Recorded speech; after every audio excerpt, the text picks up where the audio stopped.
Hi friends, welcome back to our channel విక్కీస్ vlog. నేను మరియు మా ఫ్యామిలీ మెంబర్స్ అందరం కలిసి ఈరోజు తిరుమలకి వెళ్తున్నామండి. అది అలిపిరి మార్గం ద్వారా. సో రండి, ఇక్కడ విశేషాలు తెలుసుకుందాం. మొదటగా మనము కాలినడకన స్టార్ట్ చేసే ముందు లెఫ్ట్ సైడ్లో మనకి లగేజ్ కౌంటర్ ఉంటుంది. మనతో పాటు తెచ్చుకునే ఏదైనా లగేజ్ ఉంటే ఇక్కడ వాళ్ళకి హ్యాండ్ ఓవర్ చేస్తే వాళ్ళు తిరిగి మనకి కొండపైన ఇస్తారు.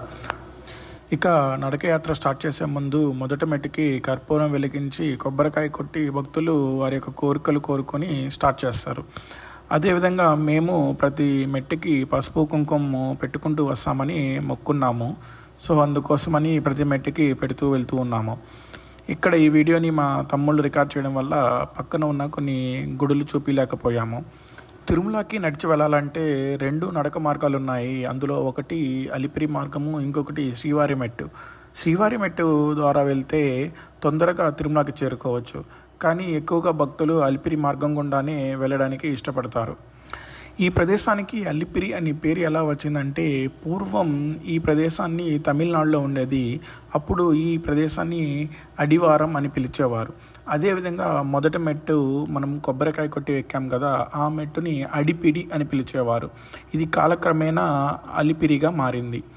ఇక కొంచెం ముందుకు వస్తే మనకి ఇక్కడ స్కానింగ్ సెంటర్ ఒకటి ఉంటుంది. అక్కడ మన లగేజెస్ ఏమైనా స్మాల్ బ్యాగ్స్ ఏమైనా క్యారీ చేస్తుంటే వాటిని స్కాన్ చేస్తారు. అదేవిధంగా మనల్ని చెక్ చేసుకొని ముందుకి అలో చేస్తారండి. ఇక అలిపిరి మార్గం గుండా తిరుమలకి మొత్తం 12 కిలోమీటర్ల డిస్టెన్స్ వస్తుంది. అదేవిధంగా 3550 స్టెప్స్ వస్తాయండి. మేము 300 rupees special entry Darshan tickets book చేసుకొని వెళ్ళాము. అదేవిధంగా ఒకవేళ మీకు కానీ సర్వదర్శనం టికెట్స్ కావాలనుకుంటే మనకి తిరుపతిలో రైల్వే స్టేషన్కి ఎదురుగా విష్ణు నివాసం, బస్ స్టాండ్కి ఎదురుగా శ్రీనివాసం, అలిపిరి బాలాజీ బస్ స్టాండ్ వద్ద ఉన్న భూదేవి కాంప్లెక్స్లో మార్నింగ్ 5 నుంచి ఇస్తూ ఉంటారండి. ఇక కొద్దిగా ముందుకు వస్తే మనకి తలయేరు గుండు కనిపిస్తుంది. ఇది తిరుమలకి వెళ్ళే మార్గంలో మొదటగా కనిపించే పెద్ద గుండు. దీనిని తలయేరు గుండు అని అంటారు. ఇక్కడ మనకి ఆంజనేయ స్వామి వారు కనిపిస్తారు. అదేవిధంగా కాళ్ళ నొప్పులు కలిగిన భక్తులు వారి యొక్క కాళ్ళను ఇక్కడ ఆనిస్తే వాళ్ళ యొక్క నొప్పులు తగ్గుతాయని భక్తులు నమ్ముతారు. ఇక మా వాళ్ళు ఫాస్ట్గా నడుచుకుంటూ వెళ్ళిపోయారు. మేమేమో ప్రతి మెట్టుకు పసుపు కుంకుమ పెట్టుకుంటూ చిన్నగా వెళ్తూ ఉన్నాం. ఇక్కడ మా మామ అత్త వాళ్ళు మా కోసం వెయిట్ చేస్తూ కనిపించారు. ఇక్కడ మనకి ప్రతి చోట చిన్న చిన్న కూల్ డ్రింక్ షాప్స్ కనిపిస్తూ ఉంటాయి. మనము టైర్డ్ అయితే వాటిని తీసుకొని సేద తీరవచ్చు. ఇక ఈ నడక మార్గంలో మనకి మొత్తం 4 గోపురాలు కనిపిస్తాయి. ఫస్ట్ది ప్రథమ గోపురం, అది ఆల్రెడీ మనం చూసాం. ఇక్కడ మనకు కనిపిస్తుంది మైసూర్ గోపురం అండి. మనకి తెలుసు వెంకటేశ్వర స్వామి సాక్షాత్ విష్ణుమూర్తి అని. ఆయన దశావతారాలు కూడా మనకి ఇక్కడ కనిపిస్తాయి. వాటిని కూడా మీరు చూడవచ్చు. మేము కొన్ని దశావతారాలు మాత్రమే వీడియో తీసాము. ఎందుకంటే నేను ఆల్రెడీ చెప్పాను కదా, మా తమ్ముళ్ళు వీడియో రికార్డ్ చేశారని. కొన్ని మొత్తాన్ని వాళ్ళు రికార్డ్ చేయలేదు.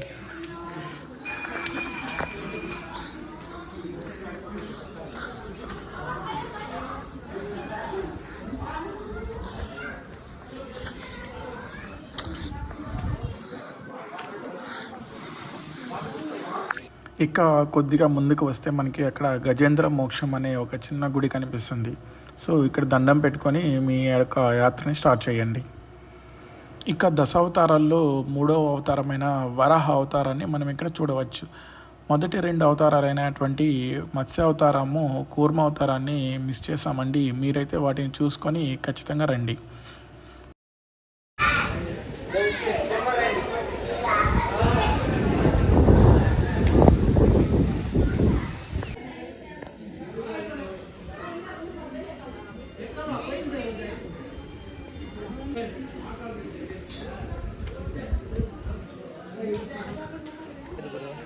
దశావతారాల్లో 4వ అవతారమైనటువంటి లక్ష్మీ నరసింహస్వామి అవతారాన్ని మనం ఇక్కడ చూడవచ్చు.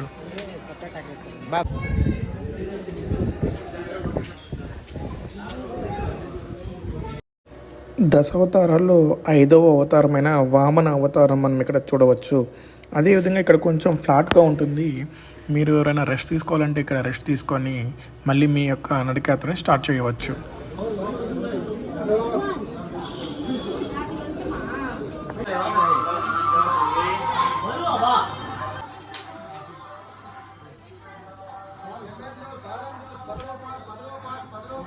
ఇప్పుడు మనము మూడవ గోపురం అయినటువంటి గాలి గోపురాన్ని చేరుకున్నాము. ఈ గాలి గోపురం వరకు చాలా స్టీప్గా ఉంటాయి స్టెప్స్, అందువల్ల కొంచెం ఇబ్బంది పడవచ్చు.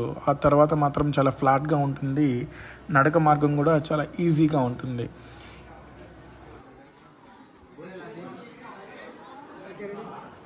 ఇక్కడ మనకి ఎడమవైపు కోదండరామస్వామి గుడి, అదేవిధంగా కుడివైపు ఆంజనేయ స్వామి వారి గుడి ఉంటుంది. అక్కడ మీరు దండం పెట్టుకొని ముందుకి వెళ్ళండి.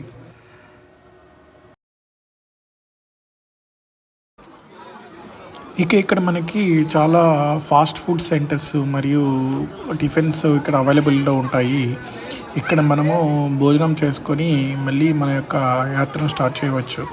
అదేవిధంగా ఇక్కడ మనకి కొన్ని రెస్ట్ రూమ్స్ ఉంటాయి మరియు ప్రైమరీ హెల్త్ సెంటర్ కూడా మనకి ఇక్కడ అవైలబిలిటీలో ఉంటుంది. సో ఏమన్నా మెడిసిన్స్ కానీ ఏమన్నా కావాలన్నా కానీ మనం ఇక్కడ వాళ్ళని కన్సల్ట్ అయితే వాళ్ళు మనకి ఇస్తారు. మా వాళ్ళందరూ బాగా టైర్డ్ అయ్యారు. ఇక్కడ కొంచెం కూర్చొని రెస్ట్ తీసుకున్న తర్వాత వెళ్ళి భోజనం చేసాము. భోజనం అయిన తర్వాత మళ్ళీ మా యొక్క యాత్రని స్టార్ట్ చేసాము.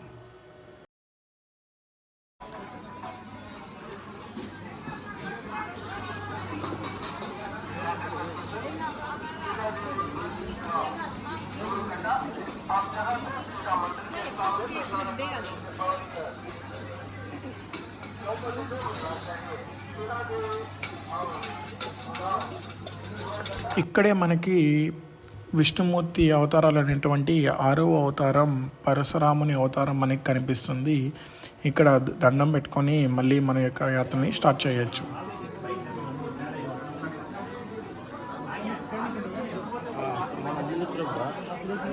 మనకి ఇక్కడ నుంచి నడవడం కొంచెం ఈజీగానే ఉంటుంది, ఎందుకంటే చాలా ఫ్లాట్గా ఉంటుంది. మరియు లెఫ్ట్ సైడ్ అండ్ రైట్ సైడ్లో కూడా కొన్ని చిన్న చిన్న షాప్స్ కూడా మనకి అందుబాటులో ఉంటాయి.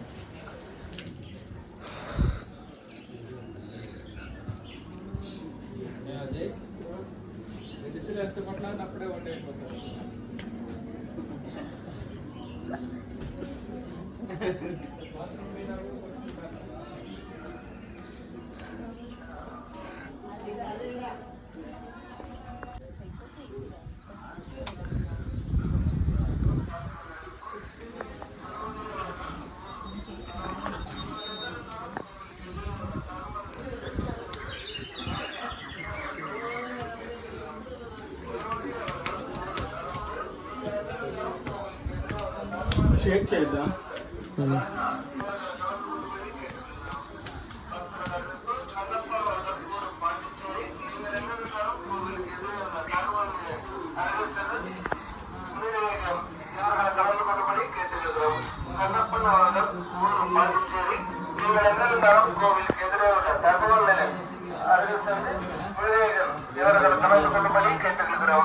பக்தல கரவிப்பு குணவதி அவர்கள் ஊரு கலம்பூர் நீங்களெல்லರೂ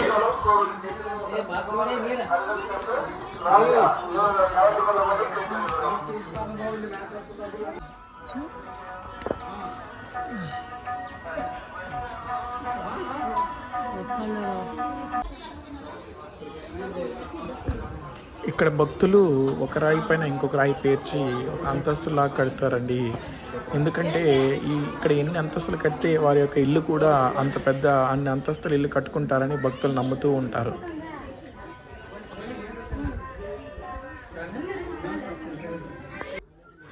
ఇక మనకి దారి మధ్యలో అక్కడక్కడ దుప్పులు, జింకలు, పక్షులు, రకరకాల జంతువులు కనిపిస్తూ ఉంటాయండి. మాకైతే ఇక్కడ దుప్పి కనిపించినాయి, అదే చాలా వరకు జింకలు, ఇంకా చాలా జంతువులు కనిపించాయి.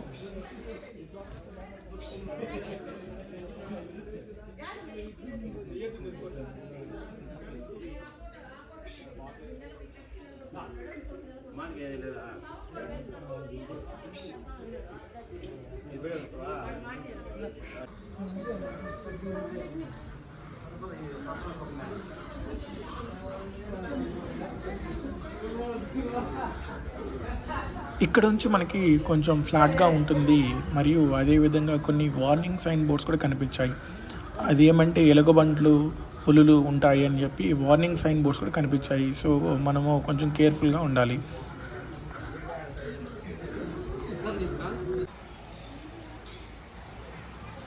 ఇక కొంచెం ముందుకి వస్తే మనకి తార్ రోడ్ కూడా కనిపిస్తాయండి, వెహికల్స్ వెళ్తూ ఉంటాయి అక్కడ. అదేవిధంగా ప్రతి స్తంభానికి గోవిందనామాలు కూడా రాసి ఉంటారు, వాటిని చదువుకుంటూ మనము ముందుకు సాగిపోవచ్చు.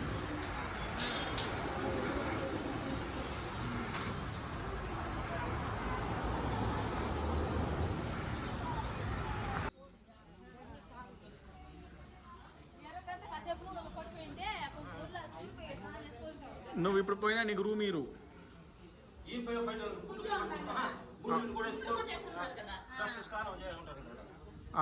ఆంజనేయ స్వామి కాడికి వచ్చినాం. లేదు లేదు, ఇంకా కొట్టెక్కి దిగి నడిచిపోద్ది రోడ్లో.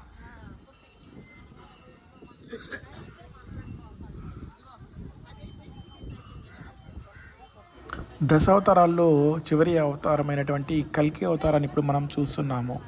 మేము రామ అవతారము మరియు కృష్ణుని అవతారాన్ని మిస్ చేసామండి. మీరు చూస్తూ దర్శనం చేసుకొని రావచ్చు.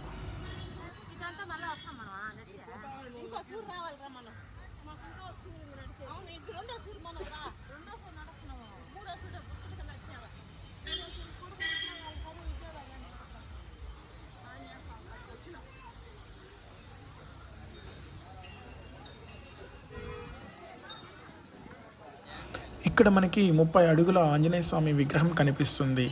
దర్శనం చేసుకొని మనము ముందుకు వెళ్ళవచ్చు. ఈ విగ్రహాన్ని ఇక్కడ ఏర్పాటు చేయడానికి ఒక స్టోరీ ఉందండి. అది ఏంటంటే, పూర్వం భక్తులు ఈ నడక మార్గం గుండా తిరుమలకి వెళ్తూ ఉన్నప్పుడు ఈ ప్రదేశంలో ఒక మహిళ హత్య జరిగిందంట. అప్పుడు భయపడిన భక్తులు ఈ మార్గం గుండా తిరుమలకు చేరుకునే వారి సంఖ్య క్రమంగా తగ్గుతూ వచ్చిందంట. అప్పటి ఈవో అయినటువంటి PVRK ప్రసాద్ గారు అలిపిరి నుండి తిరుమలకి నడిచి వెళ్తూ ఈ మార్గంలో ఉన్న ఇబ్బందులను అతను గమనించారు. అప్పుడు ఇక్కడ మనకి షెల్టర్స్, వాటర్ ఫెసిలిటీ అనేటివి ఏర్పాటు చేశారంట. ఈ ప్రదేశానికి అతను వచ్చినప్పుడు చాలా బాధ వేసి, ఇక్కడ ప్రజలు ఎక్కువగా భయపడుతున్నారని గమనించి ఇక్కడ ఏదైనా చేయాలని ఆలోచిస్తున్నప్పుడు తనకి ఆఫీస్ వర్క్ మీద కాకినాడకు వెళ్తూ ఉండగా అక్కడ ఒక పెద్ద ఆంజనేయ స్వామి విగ్రహాన్ని చూశారు. అప్పుడు తనకి వచ్చిన ఐడియా ఏమిటంటే, ఇక్కడ కూడా ఒక ఆంజనేయ స్వామి విగ్రహాన్ని పెడితే బాగుంటుందని. అప్పుడు ఆ విగ్రహాన్ని చెక్కిన వ్యక్తి ఎవరని ఎంక్వైరీ చేస్తే తెలిసింది, అతను లక్ష్మణస్వామి అనే ఒక శిల్పి దాన్ని చెక్కారంట. ఇక లక్ష్మణస్వామి దగ్గరికి వెళ్ళి, ఇలాంటి విగ్రహం ఒకటి తిరుపతిలో చెప్తారా అంటే తను ఎంతో సంతోషించి దానికి అంగీకరించారు. అప్పుడు ఇక్కడికి వచ్చి ఈ విగ్రహాన్ని తను చెక్కి ఇక్కడ స్థాపించారు. అలాగే మనకి అలిపిరిలో కనిపిస్తున్న గరుడ్మంతుని విగ్రహాన్ని కూడా అతనే చెక్కారంట.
ఇక్కడ మనకి స్తంభాలకి ఎడమ వైపు మరియు కుడివైపున వెంకటేశ్వర స్వామి యొక్క గోవింద నామాలు రాసి ఉంటారు. వాటిని చదువుకుంటూ మన యొక్క యాత్రని సాగించవచ్చు.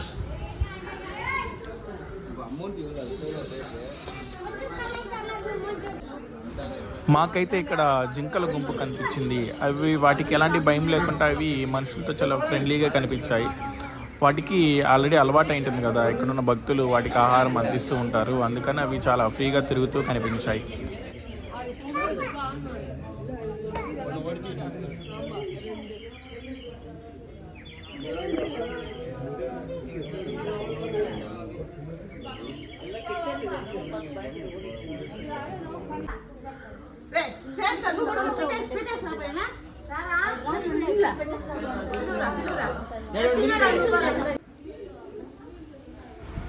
ఇక్కడ మీకు కనిపిస్తున్నది అడవి కోడి అండి.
ఇక కొంచెం ముందుకు వస్తే ఇక్కడ మనకి ఆంజనేయ స్వామి వారి గుడి వస్తుంది.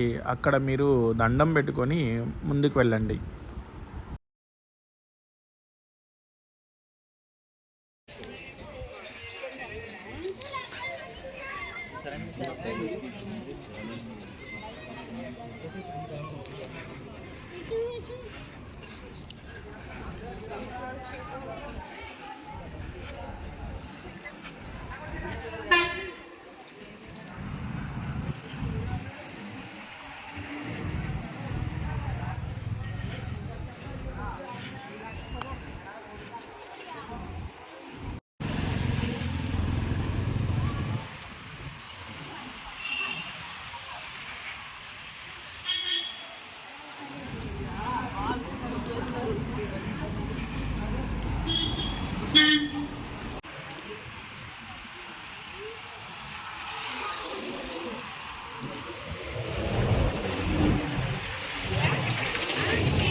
అవి కొండ ముచ్చులు అవి.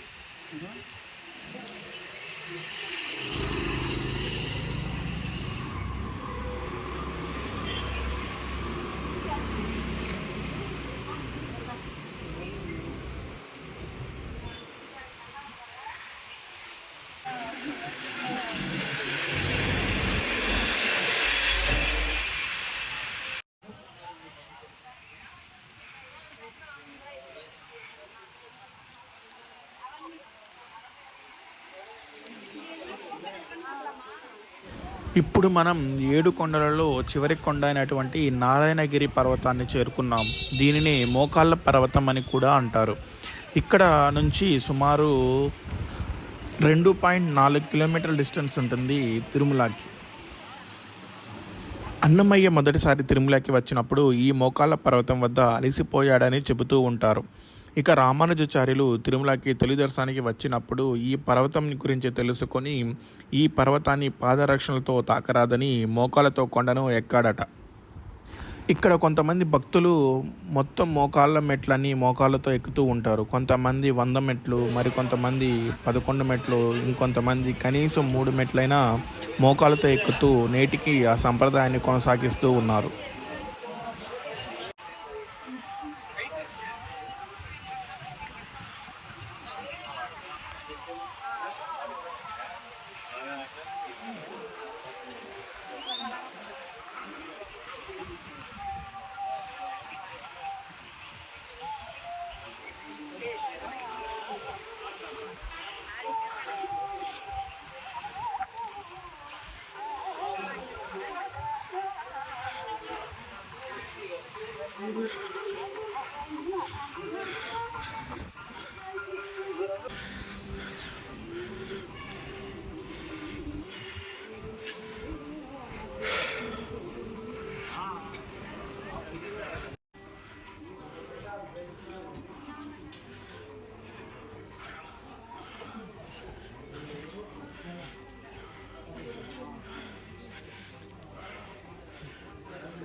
వాళ్ళు పెడతా వస్తారు లేదో చూసుకోవాలా.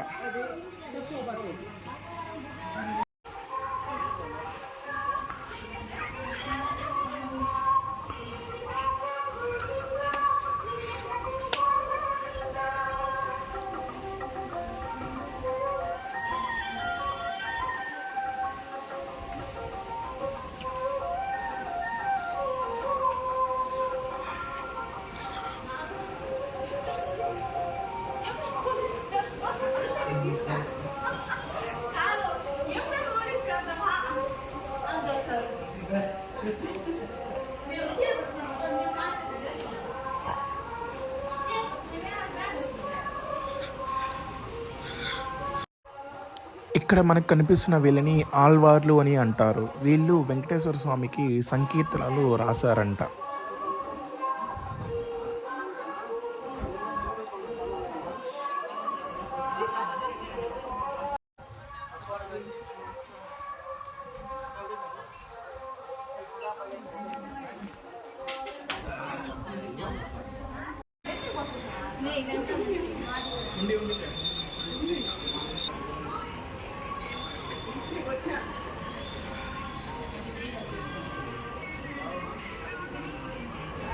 ఫైనలీ మనము 3550 మెట్లు ఎక్కి తిరుమలకి చేరుకున్నాం. ఇవి లాస్ట్లో ఉన్న మెట్లు. ఇక్కడ మనము కర్పూరము వెలిగించి కొబ్బరికాయ కొట్టి దండం పెట్టుకొని తిరుమలలోకి ఎంటర్ అవుతాము.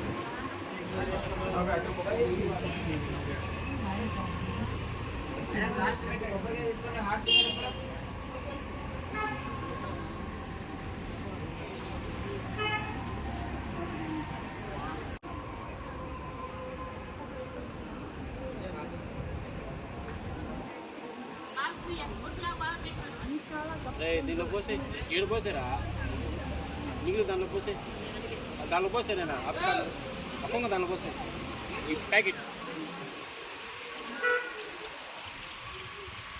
దీనిలో పోసేయి రానే దీనిలో పోసేయి దీనిలో పోసే టెంకాయ కొడతావు ఇక్కడ నుంచి కొంచెం ముందుకు వెళ్తే మనం ఫస్ట్లో కింద లగేజ్ ఇచ్చాం కదా, ఆ మన యొక్క లగేజ్ని ఇక్కడ రైట్ సైడ్లో ఉన్న లగేజీ కౌంటర్లో తిరిగి కలెక్ట్ చేసుకోవచ్చు. మీకు కానీ మా వీడియో నచ్చితే please like, share and subscribe to my channel. Thank you.